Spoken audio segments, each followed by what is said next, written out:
TB হারেগা দেশ জিতেগা এই বার্তাকে সামনে রেখে প্রধানমন্ত্রী টিবি মুক্ত ভারত অভিযানের অঙ্গ হিসেবে সোমবার কাঞ্চনপুর টাউন হলে অনুষ্ঠিত হয় বিশ্ব যক্ষ্মা দিবস।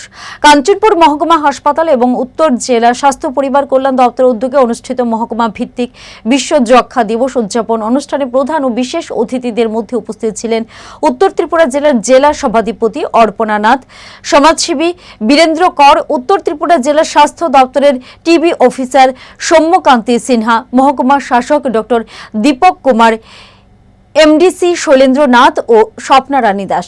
বর্তমানে উত্তর ত্রিপুরা জেলার 418 জন মানুষ টিবি রোগে আক্রান্ত আছেন। তবে উত্তর ত্রিপুরা জেলা স্বাস্থ্য দপ্তর ইতিমধ্যে উত্তর জেলায় 86টি গ্রাম পঞ্চায়েত এবং এডিসি ভিলেজকে টিবি মুক্ত গ্রাম ঘোষণা করা হয়েছে। তাই স্বাস্থ্য সচেতন হয়ে সব অংশের মানুষকে এই টিবি রোগ প্রতিহত এবং নির্মূল করতে সবাইকে এগিয়ে আসার আহ্বান জানান অনুষ্ঠানে উপস্থিত অতিথিরা।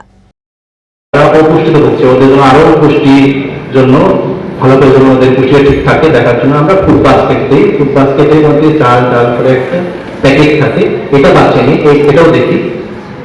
তো আর ওদের এইচআইভি টেস্ট হয়েছে কিনা, ওদের ব্লাড সুগার দেখে দেখা যায় যে কোন পঞ্চায়েতে সব ক্রাইটেরিয়া ফুলফিল করেছে।